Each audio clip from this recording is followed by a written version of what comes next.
जब पहली बार मैं वहां गया, एक अलग तरीके के वाइब्रेशन से, जैसे अपने बड़े मंदिर में है, और ऑरा अलग है। जलंधर मंदिर जलंधर का मंदिर है, बड़ा मंदिर बड़ा मंदिर है, कंपैरिजन नहीं है। दोनों अतुलनीय है, अद्वितीय हैं, लेकिन है गुरु महाराज के। और वहां से शुरुआत हुई थी। तो मेरा इंटरेस्ट, और दूसरी बात की, उस समय में हम बड़े मंदिर में केवल फंक्शंस के लिए जाते थे, साल में 2 बार, महाराज के जन्मदिन पे, महाशिवरात्रि पे, और कभी सेवा हो गई तो चले गए। जलंधर मंदिर तो कभी जाना ही नहीं होता था। तो एक तो बात बहुत कम होती थी संगत में आपस में, लेकिन जब होती थी तो कुछ इसी तरह की बात होती, गुरु महाराज से रिलेटेड।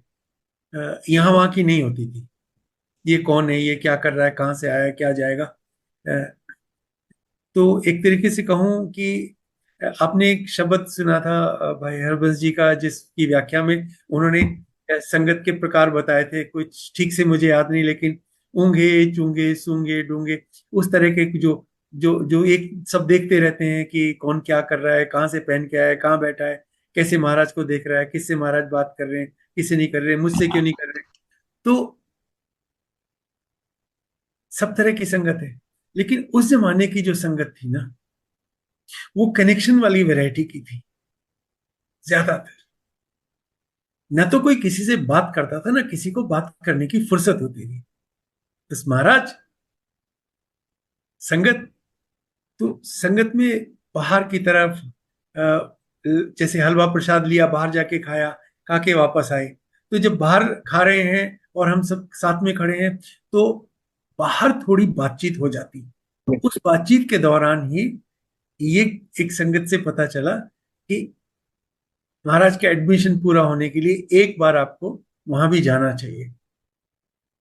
अब अ, हमारे यहाँ कहते हैं हमें तो इशारा चाहिए था, भाई जाना है। अब ऐसे जा नहीं सकते, परमिशन नहीं है। तो सोचा जब जाएंगे तो मत्था टेक लेंगे। और जैसे ही मुझे पंजाब का ये शादी का इनविटेशन मिला, मेरे मन में दो बात आई। एक तो ये बहुत एक्साइटिंग बात थी कि मैं भी महाराज की संगत को रिप्रेजेंट करूंगा जी। शादी में। और दूसरा, जलंधर होते हुए जाऊंगा या होते हुए आऊंगा, लेकिन मत्था एक बार वहां भी टेक लेता। बेहद खूबसूरत महाराज का मंदिर, थोड़ा सा छोटा, मगर पूरे वाइब्रेशन से भरा हुआ। वही खुशबू, वही ऑरा, वही महाराज, और वो फील कि महाराज यही है, आसन पे है।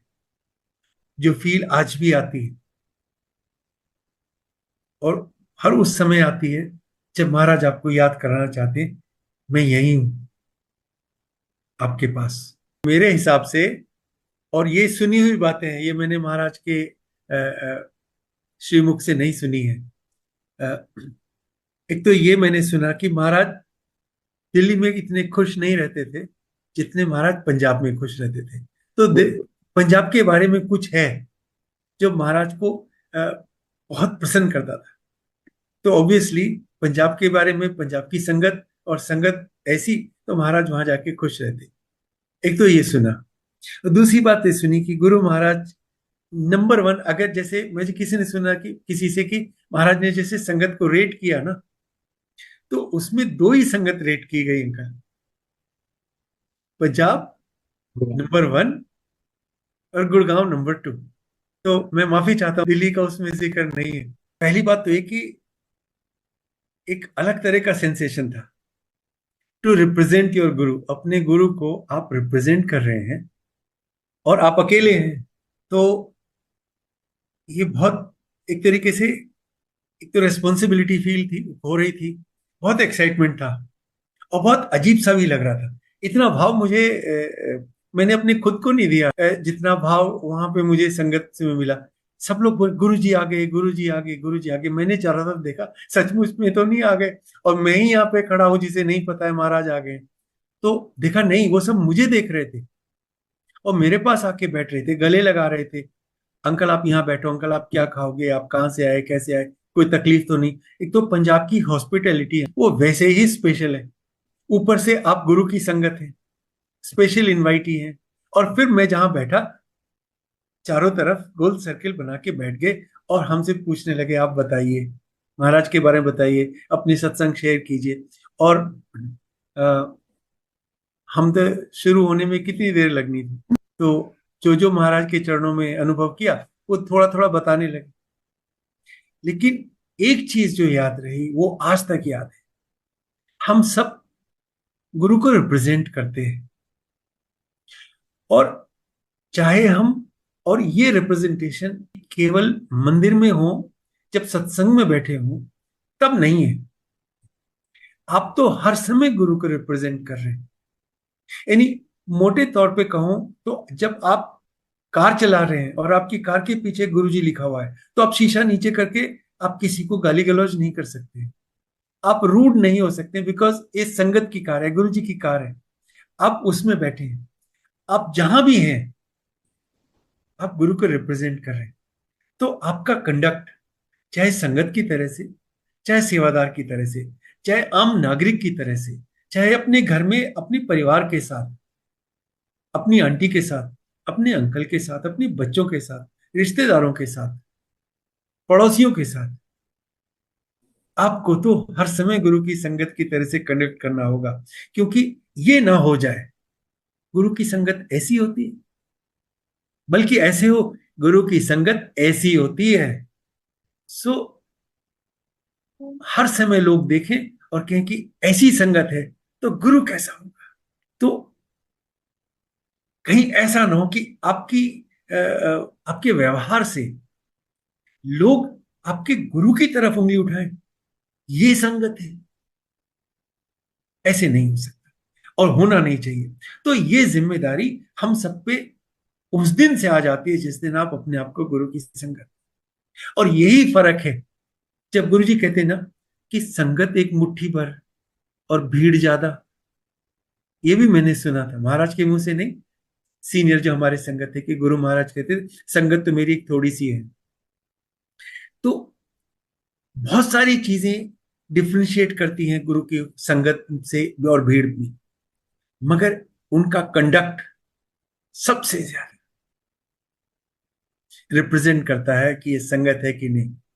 गुरु की संगत कुछ भी गलत नहीं करती, गुरु की संगत धोखा नहीं देती, गुरु की संगत निंदा नहीं करती, गुरु की संगत सहन करना जानती है, गुरु की संगत अपमान को भी हाथ जोड़ के स्वीकार करती है, और गुरु की जब संगत सम्मान को भी हाथ जोड़ के स्वीकार करती है।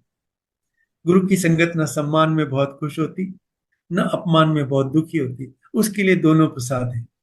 और इसको और डिवाइड करें तो जीत दिया, उसमें जो अच्छा दिया वो भी, और जो अच्छा नहीं दिया वो भी।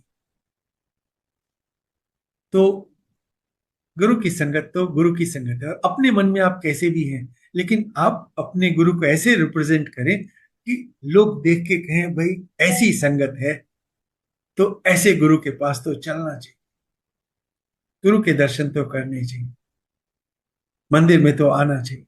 और जहां भी जो भी इस तरह का व्यवहार करे जो गुरु की संगत के और गुरु के सेवादार होने के लायक ना हो, तो आप समझो कहीं ना कहीं गुरु महाराज उसको अप्रूव नहीं करते, करेंगे नहीं। वो दयालु हैं, वो बहुत ज्यादा जैसे मैंने शुरू में कहा था, महाराज का जो यूनिवर्स है, ये जो ब्रह्मांड है, ये रिफॉर्मेटिव है, प्यूनिटिव नहीं है। महाराज सजा नहीं देते, आपको सुधारेंगे जरूर, लेकिन आप ऐसा भी क्यों करें कि महाराज को सुधारना पड़े। जैसे मैं कह रहा था कि गुरु की संगत को देख के आपको गुरु का एहसास हो, संगत ऐसी होनी चाहिए। और शिव अंकल को देख के मुझे वही फीलिंग आई,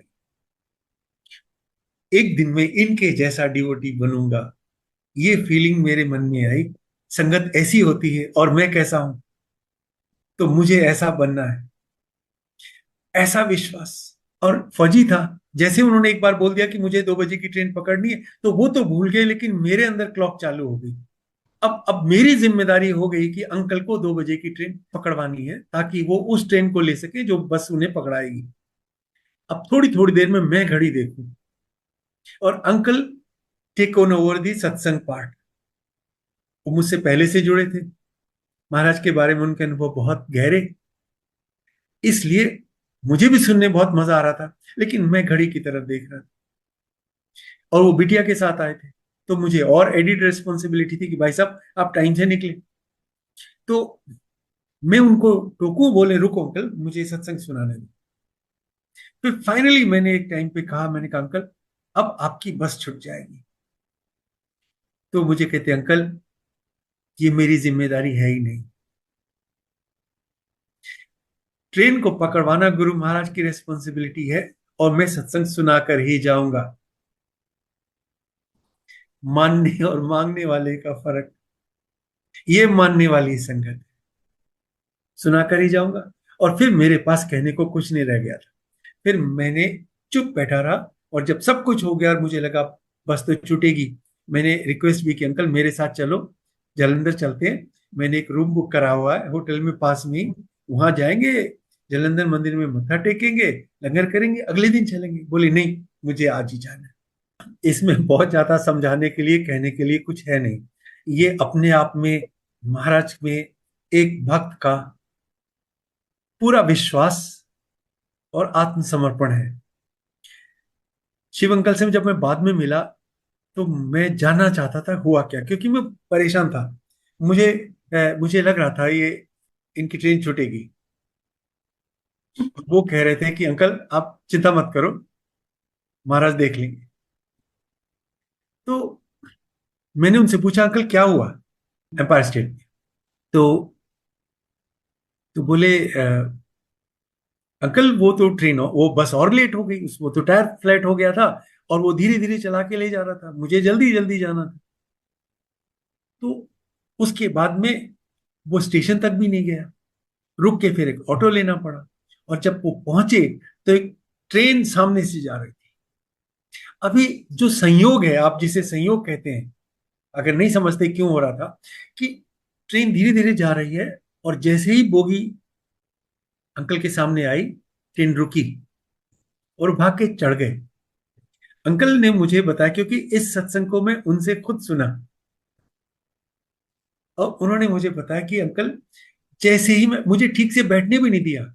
एक्चुअली मैं बैठने की प्रोसेस में ट्रेन में सीट के ऊपर धम से गिरा, क्योंकि ट्रेन एक झटके के साथ आगे चली, और ऐसा झटका जैसे इंजन रुका हुआ नहीं था, और रुके हुए से नहीं चलने वाला था।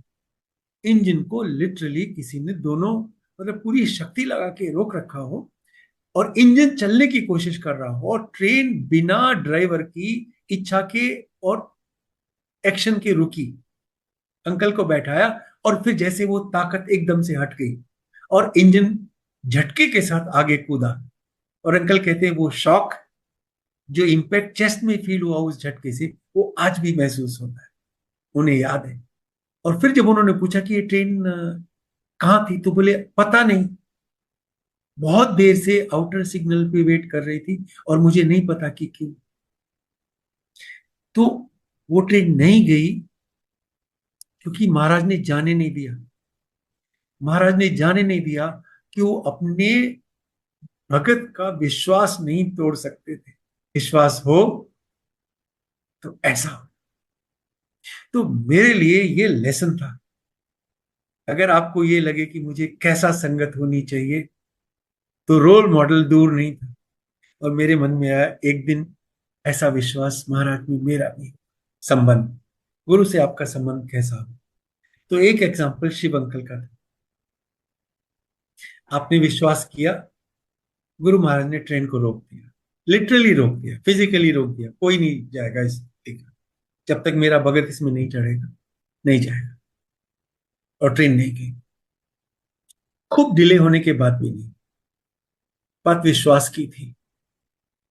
इस बार ये लेसन एक तकलीफ के साथ सीखा। मेरे पिताजी को प्रोस्टेट की प्रॉब्लम हुई और डॉक्टर ने कहा कि सर्जरी करनी पड़ेगी, फिर देखेंगे क्या होगा। तो नॉर्मली क्या होता है कि आप सबको गुरु महाराज के बारे में समझा नहीं पाते हैं, और जैसे जैसे आपकी उम्र बढ़ जाती है तो आपके अपने व्यूज थोड़े स्ट्रांग हो जाते हैं। और फिर वो बहुत दबंग दबंग किस्म के बहुत शानदार व्यक्तित्व वाले व्यक्ति थे, और पुलिस में थे, तो उनकी बात ही अलग थी। तो मैं उनसे बहुत ज्यादा जोर से बोल नहीं सकता था, ना अधिकार से बोल सकता था, बस मैं प्रार्थना कर सकता था। और वो भी मैंने इस तरह से की कि मेरे गुरुजी हैं और मैं आपसे प्रार्थना करता हूँ कि एक बार चले, वो आपकी इस परेशानी का ख्याल रख ले। मैं बहुत डरते हुए बोला था, क्योंकि मुझे लगा था पता नहीं क्या बोलेंगे। लेकिन हुआ क्या, बोले अच्छा ठीक है ले चल। और बस फिर सारा इंतजाम हुआ, और महाराज के सामने पिताजी को लाया गया। गुरु महाराज से थोड़ी उनकी बात हुई। सिंगला अंकल ने यह भी बताया कमांडर के पिताजी हैं। महाराज मुस्कुराए, आशीर्वाद दिया। सर्जरी हुई। प्रोस्टेट में कुछ ऐसा उल्टा सीधा नहीं निकला। उन्होंने मुझे बोला बेटा सब ठीक है। बहुत बढ़िया। मैं बहुत खुश था। देखिए, पेरेंट्स के नाते आप क्या कर सकते हैं, लेकिन मुझे ऐसा लगा कि किसी से भी एक तरीके से अगर गुरु महाराज से मिलवा दो, तो मैं किस भाषा में कहूँ, एक तरीके से पितृ ऋण उतर गया। मतलब आप अपने पिताजी को शिव जी के सामने खड़ा करने का सौभाग्य प्राप्त कर पाए, इससे बड़ा आपको और क्या पुण्य का काम होता। तो मैं बहुत खुश था कि गुरु महाराज के दर्शन उन्होंने किए और सब कुछ ठीक हो गया। और फिर बात आई गई होगी। गाजियाबाद में एक महात्मा आए। मैं किसी के ऊपर कोई कमेंट नहीं करूंगा, क्योंकि सबके लिए एक गुरु नहीं है। आपके लिए जो है वो आप उसके पास आ गए हैं, किसी और के लिए जो है वो उसके पास चले जाएंगे। हम गुरु जी को नहीं ढूंढते, गुरु जी हमको ढूंढते, अपने पास बुलाते, उनकी आज्ञा के बिना नहीं आ पाते। तो उन्होंने कहा चलो भाई एक महात्मा आए और वो ठीक करते हैं, और जो भी उन्होंने सुना मैं तो ज्यादा नहीं जानता। लेकिन वहां चले गए, और चले गए, और बाद में पता चला मिल भी नहीं पाए क्योंकि भीड़ बहुत थी। लेकिन उनका ये एक्शन, ये विचार कि मुझे कहीं और जाना चाहिए, to me that was enough to undo. और फिर मुझे फील आया कि जो रिकरेंस हुई वो इसलिए, ये तो तब भी थी प्रॉब्लम आनी, लेकिन महाराज ने वैसे ही रोक दी थी जैसे शिव अंकल के लिए ट्रेन का इंजन रोक दिया था। ये नहीं जाएगा कहीं भी। सब कुछ ठीक। बहुत सारी चीजें ठीक नहीं होती, लेकिन महाराज उनको पकड़ के रखते, और उनको पकड़ के रखा था। और बाद में जब वो फिर से रेकर हुआ, तो मुझे बहुत आश्चर्य हुआ, ये कैसे हो सकता है। आप गुरु महाराज का आशीर्वाद लेके आए थे, सब कुछ ठीक था, तब मुझे चुपके से बताया गया। अब मुझे ये याद नहीं कि किसने बताया कि वो किसी के पास गए थे और उसके बाद से तबीयत ठीक नहीं रही। मैं कुछ कह नहीं सकता था, मैं कुछ कर नहीं सकता था। मैं केवल दुखी हो सकता था, और मैं हुआ। मुझे याद है जब सिंगांगल ने गुरु जी को पिताजी के जाने के बारे में बताया, तो मैंने महाराज के एक्सप्रेशन देखे थे। वो खुश नहीं थे। वो मोमेंटरीली ही अपीयर्ड वेरी सैड, वो काफी दुखी से दिखे। और मुझे पूरा यकीन है कि वो सोच रहे होते क्या जरूरत थी, मैंने कर तो दिया था। ये बात नहीं है कि आप गुरु महाराज के पास आए या किसी और के पास जाए। ये सनातन की धरती है, ये गुरुओं की पवित्र भूमि है। यहाँ पे डिवाइन ने, दिव्यता ने गुरुओं के रूप में हजारों सालों से इस धरती को पवित्र किया है। हमारे गुरु महाराज उसी दिव्यता की कड़ी में एक डिवाइन है, परमात्मा है। तो आपको जिसपे भी विश्वास करना है, आप उस पे कीजिए, लेकिन विश्वास कीजिए। जिसके होके रहना है उसके होके तो रहिए। लिप सर्विस से थोड़ा ही होता है। और मैं आपको एक मजे की बात बताऊं, अगर आप किसी दूसरे के पास भी चले जाएं, तो जो दूसरा है ना, वो भी सोचेगा ये तो अपने गुरु का नहीं हुआ, ये मेरा क्या होगा। आप सोच के देखिए, वो भी तो डिवाइन है, वो जानते हैं ये उसको छोड़ के आया, मुझे भी छोड़ के चला जाएगा, इसके ऊपर क्या टाइम वेस्ट करना। तो जो भी करना है करो, लेकिन एक के होके रहो। ब्लेसिंग रेडी होने का या दिव्य आशीर्वाद के लिए तैयार होने का क्या भाव है, तो ये भाव है। जिसके भी हो जाओ, उसके हो तो जाओ, उसे एहसास तो हो ये मेरा है। आप डिवाइन को धोखा नहीं दे सकते। आप ह्यूमन बीइंग का पपलू बना सकते हैं, ईश्वर का नहीं। Guru Maharaj would know, and that is why बहुत जरूरी है, क्योंकि वो जब टेस्ट लेंगे आपका, तो आप उसमें फेल नहीं होने चाहिए। और ये टेस्ट में फेल हो गए। और एक चीज और कि जिसके हो जाओ उसके हो जाओ, लेकिन सोच के, किसी के भी मत हो जाओ। क्योंकि आप वहां जाओगे जहां वो आपको लेकर जाएंगे। अगर आपको वहां नहीं जाना है तो प्लीज बी केयरफुल। इसलिए बहुत जरूरी है कि आप केयरफुल रहें कि आप किसके होना चाहते हैं। धक्के नहीं खाइए। महाराज ने तो बहुत, वो जो भजन चलता था ना, साडे गुरु ने जहाज बनाया, आओ जी ने पार लगना। हमारे लिए महाराज ने बहुत सिंपल सी बात कही थी, आ जाओ बेटा। अब आप इस चीज को देखिए, महाराज ने जो बताया, वो उसी सनातन की श्रृंखला में उसी बात को अपने तरीके से बताया, सिंपल तरीके से बताया, ताकि हमारे जैसे बेवकूफों को बात समझ में आ जाए। लेकिन ज्ञानी जनों को वो बात गीता में बताई जा चुकी है। संस्कृत का अगर मैं हिंदी ट्रांसलेशन में ही पढ़ देता हूं, जो नीचे सब टेक्स्ट में है, अगर जी। तुम मेरा सहारा लेते हो तो तुम्हारा ख्याल रखना मेरा कर्तव्य हो जाता है। Imagine Guru Maharaj saying this, not Krishna. Krishna Arjun से कह रहे हैं, गुरु हमसे कह रहे हैं, तो विजुअलाइज दिस कि गुरु हमसे कह रहे हैं, अगर तुम मेरा सहारा लेते हो तो तुम्हारा ख्याल रखना मेरा कर्तव्य हो जाता है। मैं तुम्हारी सारी जरूरतें पूरी करूंगा, और इस बात का भी ख्याल रखूंगा कि जो तुम्हें प्राप्त हुआ है वो सुरक्षित रहे। यह एक करुणा से भरी बात है।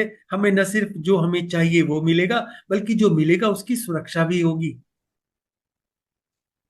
और दूसरे में उन्होंने कहते हैं, उनका क्या, जो बहुत सारे भगवानों की पूजा करते हैं। फल तो उनको भी प्राप्त होगा, लेकिन उस फल का एक आरंभ होगा और एक अंत होगा।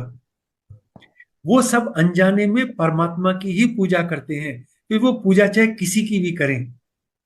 आपको, आपने शायद सुना हो, गुरु महाराज कहते थे तुम किसी की पूजा करोगे आएगा मेरे पास ही, लेकिन डायरेक्ट नहीं आएगा। महाराज ने कहा मेरे साथ डायरेक्ट कनेक्शन जोड़ो। उसका यही मतलब था, और किसी भी की भी पूजा करोगे तो आओगे तो मेरे पास ही, लेकिन सर्किटियस रूट से आओगे, लंबा टाइम लेके आओगे, धक्के खा के आओगे, तुम सीधे आ जाओ। ये सब अनजाने में परमात्मा की ही पूजा करते हैं, फिर वो पूजा चाहे किसी देवी देवताओं की सीमित अवधारणाओं के जरिए क्यों ना हो। वो जानते ही नहीं कि वो असल में किसकी पूजा कर रहे हैं। तो will talk more about this aunty, ये बहुत प्यारा सब्जेक्ट है हमारा कनेक्शन का। तो जस्ट टू रिपीट दिस, एक चीज याद रखनी चाहिए कि ए, आप किसी एक को गुरु बनाओ। बी, ध्यान से बनाओ, क्योंकि आप जिसको गुरु मान लोगे आप वहीं जाओगे जहां गुरु आपको लेकर जाए। तो आप गुरु से डिसाइड हो जाएगा आप जाओगे कहाँ। और जो किसी किसी की पूजा करेंगे वो कहीं के नहीं रहने वाले हैं, महाराज ने अपनी भाषा में बताया है। और उसमें वो सब कुछ है, मेरे साथ डायरेक्ट कनेक्शन जोड़ो। जो मेरे पास आएगा उसे कहीं जाने की जरूरत नहीं है। आप कहीं भी चले जाओ, आओगे मेरे पास ही। लेकिन जो जहां जाता है वो वहां जाता है। बहुत जरूरी है कि आप अपने गुरु को बहुत केयरफुली चूज करें। और कैसे चूज करेंगे इस बात पे हम बाद में आएंगे। और वो भी महाराज ने एक तरीके से हमें समझा दिया है। और फाइनली ये कि हम्म, ऐसे पूजा नहीं करें, उस चीज को ध्यान में रखें जैसा मैं दिखता हूं। नहीं, जैसा मैं दिखता हूं ही नहीं, जैसा मैं हूं, वास्तव में हूं, असलियत में हूं। और हमारे गुरु महाराज असलियत में कौन है? महाशिव। तो जब आप ये जान के गुरु की पूजा करेंगे कि ये महाशिव है, तो न केवल आप महाशिव की पूजा करेंगे, लेकिन आपके अंदर भी वो महाशिव का एलिमेंट आएगा ही आएगा। क्योंकि आप भी वैसे ही हो जाएंगे जिसकी आप पूजा करते हैं। Thank you so much aunty.